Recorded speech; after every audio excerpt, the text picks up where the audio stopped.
Hello and welcome to Outside In. My name is Steven. I'm excited about doing this video. I've been working on this video for 2 weeks. I didn't even realize it had been that long until I just looked at when it was that my nephew Joe called me. And he called me right today, 2 weeks ago.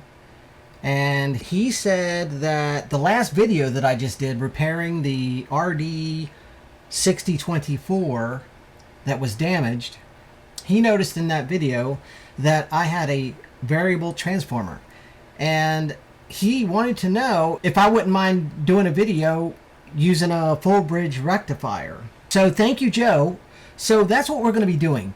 We're going to be using my auto variable transformer and a full bridge rectifier. I was going to do this video right after Joe called me, and I got to start doing the video, and then I was like, wait a minute, I have an idea. So that idea took me about a week to implement because I built a electronic device to use for testing. Then I started to do the video again. Then I had another idea that would make it even better, so I spent another 2 or 3 days on another project, and I just now tonight got finished. It's last night. It's now 12:04 a.m. So last night around 11 o'clock I finally got finished my last electronic device that I am going to be using in this video. I'm excited about doing this. It's going to be a lot of fun. I hope you enjoy it. If you do, please like the video and let me know in the comments if you'd like to see more like it. So without further ado, let's just not fool around anymore and get right to it. So let's go to the bench, and right there.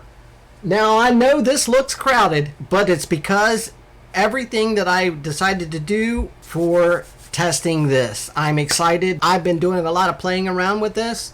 This is the VEVOR auto variable transformer that I've had for close to a year now, but I just never have used it until Joe contacted me and asked me if I would do a video using it. This meter here also shows amps because I wanted to be able to show how many amps that I'm pulling for the tests that I will be doing. Also, I brought out the RD6024 that I repaired in a previous video to do some testing. And this is the first thing that I built other than the case for this RD6024. The next device that I just finished last night, I will be bringing out later.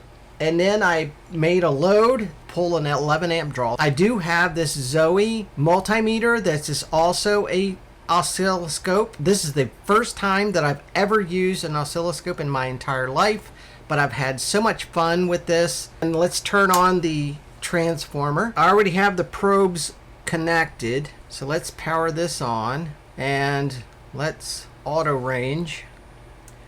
The reason that I did this video was to show the type of DC that you would be getting out of a full bridge rectifier with nothing else beyond it except for what you're powering. And this right here is a pulse. If you run anything with just a full bridge rectifier, you could actually do damage to sensitive devices because of this wave. Your DC signal should be a solid flat line. If you'll notice, this is a very sensitive meter. I hope it shows up in a video how it's flickering. Well, the reason that it's flickering is because the voltage is just going up and down. Right now, the peak to peak voltage is 24 volts. So what it's doing is it's going up to 24 volts, then it's coming back down to 0 volts. Then it's going back up to 24 and back down to 0, up to 24, and it just keeps doing that. And if I set the trigger on here, you can see that happening. Okay, see? Now the signal as it's moving, it's just going up and down, up and down, up and down. And that is what's causing the flicker on this meter. So let's bring the trigger back up so to stop that wave. Okay, now this here is a capacitor bank that I created for this test because I want to show what will happen when you put a capacitor after the bridge rectifier before you get to the load, how it can improve this signal. And then we're going to put it under various loads. This here is 153 microfarad. This button is 196. This button 333, 680, microfarad, 750 microfarad, and 1500 microfarad on this button. Let's just see if 153 microfarad, what it does to this meter. Look, now it jumped up. In case you're wondering, the reason it jumps up like that is because the peak to peak on just a raw signal coming out of the full bridge rectifier, it's peaking at 24 and going down to 0, going back up to 24. But when you flatline it, then you get more of an accurate voltage. If you can see this line here, it has really reduced that pulse, but it's still pulsing. As you can see, we have really flattened the line a little bit. But guess what? There is no load on it. So let's go and see what this will look like with a 196 microfarad capacitor. And well, it's flattened it out a little bit more. The voltage is raised up a little bit more to meet that peak of 24. There's that rise and then that fall down to 0, and then it's reading somewhere in the middle as what your voltage is. And that's why using a bridge rectifier without any capacitors can be damaging to sensitive equipment that you might be powering with it. Now, if you're just going to be powering light bulbs and little motors and stuff like that, I probably would say that there's probably not going to be that much of an issue. Okay, let's move up to 333 microfarad. The line is almost flat line, but there's still little hills in there. So let's move up to 680 microfarad. Okay, it's flatline even more. It's smoothing out more. What you're doing is smoothing out the hills in the DC signal. So let's move up to 750 microfarad. Now it's okay. Wow. Okay, it's pretty flat there almost. There's still some little hills in there. Now let's move up to 1500 microfarad, and that's almost completely flat. Now, like I said, this is not the best oscilloscope, so it's not going to give the best looking waveform. But one of these days, maybe I will be able to get a really good oscilloscope. All of these capacitors were with no load on this at all. So I have a load here, and I have two other loads, but then I have another load that I built, and it's off camera right now. It's gonna draw, I think it's 11 amps. First, let's use the 153 microfarad and see, it's almost flat line in between the bridge rectifier and the load, but there's no load right at this minute. Now I'm going to turn on this small load, this little LED light. Now look at that signal. That signal has went hilly again, but now that's just a little load, 100 milliamp, about 100 milliamp right there. You can see it. That's not much of a load. Okay, so let's turn this load off. Now let's turn on the next load, and that's 700 milliamp, almost an amp there, almost an amp. Now look, we're getting close back to the original. Not quite. Okay, now let me turn on the last load on this, and that's 2 amps, 2.2 amps. Now we're almost completely back to where we started with the really bad DC signal. So next we're going to move up to 196 microfarad, and we're close to flat line there. We're going to do the small load, which was 100 milliamp. Okay, that's a little bit better, but not much better. See, that was the first one. Not much difference. Okay, let's move up to 333. It smoothed it out a little bit more. 680. Okay, that's smoothing it out pretty good. 750. Smooth it out a little bit more. Now 1500. And that's smoothed it out pretty good. Alright, now let's go to the next highest load, which was, I think, around 700 milliamp.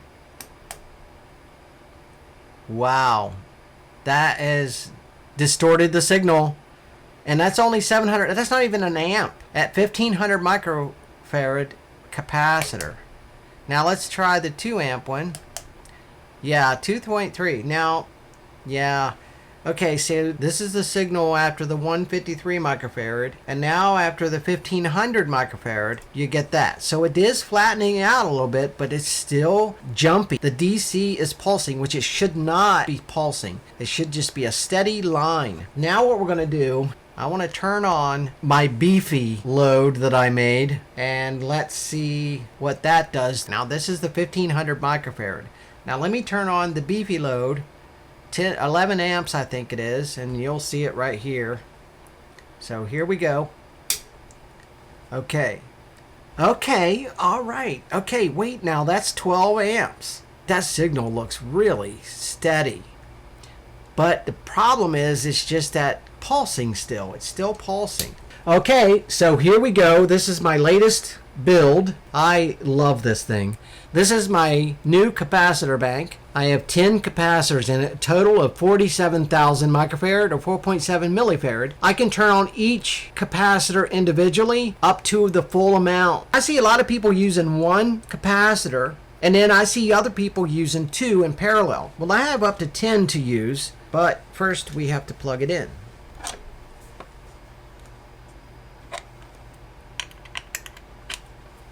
Okay, so let's see. Let me turn it on.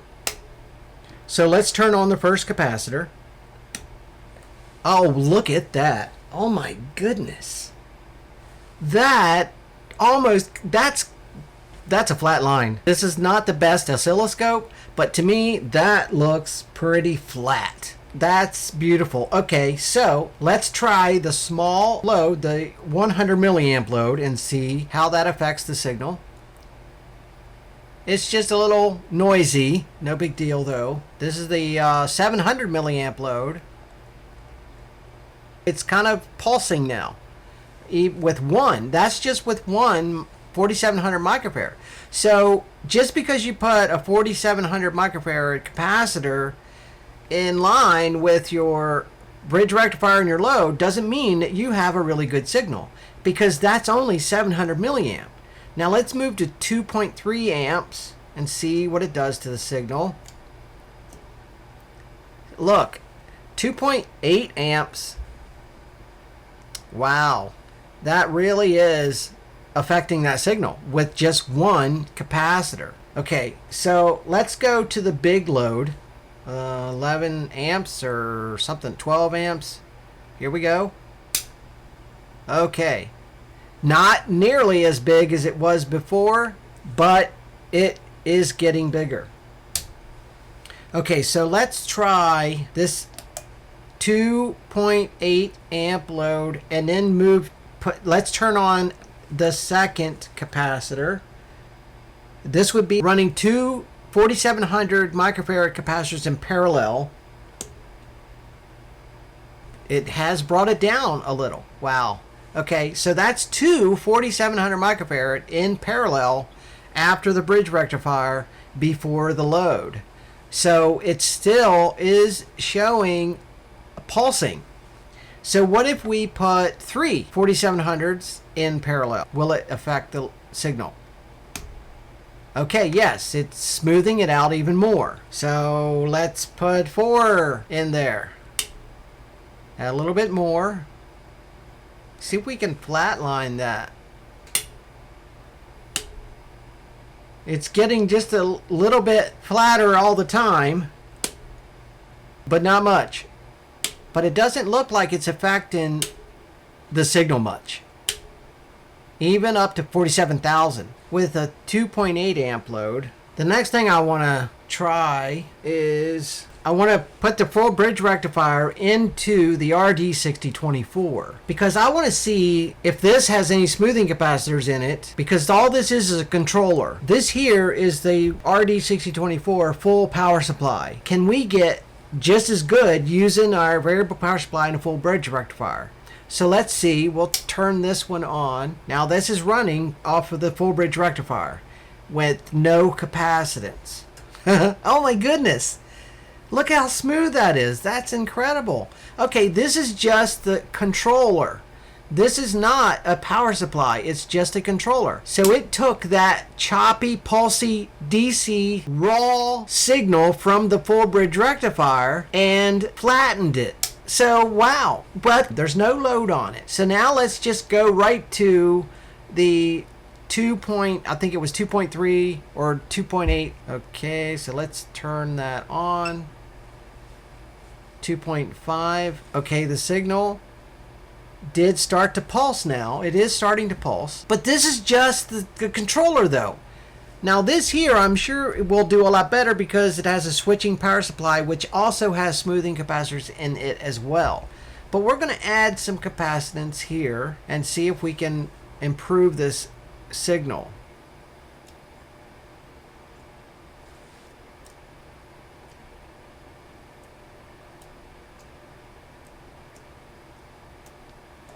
And not much. All right, let's throw the big load on it. About 11 amps here. That is pretty much the same signal as using the full bridge rectifier with about 3 of the 4700 microfarad capacitors with this. Okay, see now this is the signal coming out of there using the 2.5 amp load. The pulse there, let's see, the peak to peak voltage is 4.8 volts. So let's see what the peak to peak with the big load. 13, wow, 13 volts. Let's just do the 2.5 amp and let's remember 5 volts peak to peak, because what I want to do is I want to see what the difference would be with the internal switching power supply. The write-in, just using the transformer and the bridge rectifier and no extra capacitance, is giving 5 volts peak to peak, and that was a 2.5 amp. Okay, so now let's throw the 11 amp, 13 volts. Okay, so now I want to try the same loads using this full built power supply by write-in. So, okay, so let's turn that off. Adding these small little capacitors to this didn't seem to be doing anything. Now I made these little connectors so I can plug the oscilloscope into that power supply there. So let's go ahead and turn that off. Okay, let's set the voltage to what the other one was and set the amps to whatever it wants. And then let's see what kind of signal this puts out when I turn it on. And it looks pretty flat. So that's pretty interesting. It's putting out a flat, but that has no load on it. So let's try the 2.5 or 3 amp, 2.5 amp load. Oh my goodness, that's saying 3 amps this time. That's pretty awesome. Plus, the signal is pretty much flatlined. Look at that. Peak to peak, using the power supply you go write-in, is 350 millivolts peak to peak. That is awesome with just the power supply, and that already has smoothing capacitors not only in the switching power supply inside of here but in the controller itself. So that's pretty cool, and that's 3 amps. It's drawing 3 amps, and this light is much brighter. Okay, so now let's throw the big load on. 22 amps. Oh my goodness. And 1.8 or 1.3 volt and 750 millivolt back and forth. So that's like, I'm just going to say 1 volt peak to peak. That is incredible. If you can do it, pick yourself up a write-in power supply. These things are awesome. I use this all the time. Okay, so there you have it. I had a lot of fun doing that video. 2 weeks of preparing for this video, and I thought it was going to be a lot longer than this making the video. What the longest part of it was building these 2 devices to be able to make this video. So thank you again, Joe, for the suggestion, and I hope you've gotten something out of this. If you, Joe, or anyone has any questions, please leave it in the comments. If there's something else that you would like to see me do with the variable power supply and the full bridge rectifier and my new capacitor banks that I've built, then please leave a comment and I will do my best to create a video for you. But I thought it was pretty awesome that using the full bridge rectifier only with like 3 4700 microfarad capacitors in parallel, not series, parallel. At 2.5 amp, it was 5 volt peak to peak DC signal. 11 amp load was 13 volt peak to peak with the write-in controller only. But with the write-in controller and a write-in switching power supply, 350 millivolt peak to peak at 2.5 amp and only 1 volt peak to peak at 11 amps. So that is pretty impressive.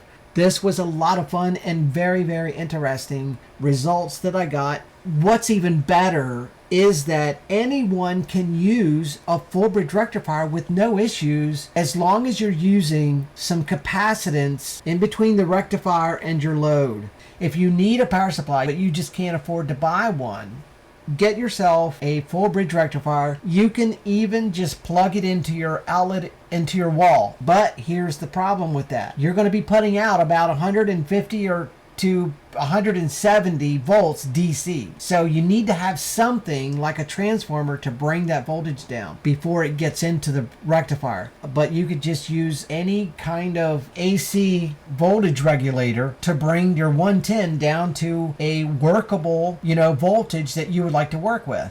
I would just go with 4 4700 microfarad capacitors in parallel.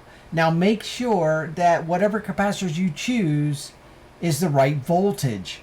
Now the reason that I didn't go, now Joe, I know you're probably going to ask this, but the reason that I didn't go above the 17 volts that I used on this was for a reason. Capacitors that I have, they're only 50 volt capacitors. So I couldn't push this transformer to its limit anyway, because I would have blown the capacitors. Just know that just because you're using a full bridge rectifier does not mean you have a good DC signal.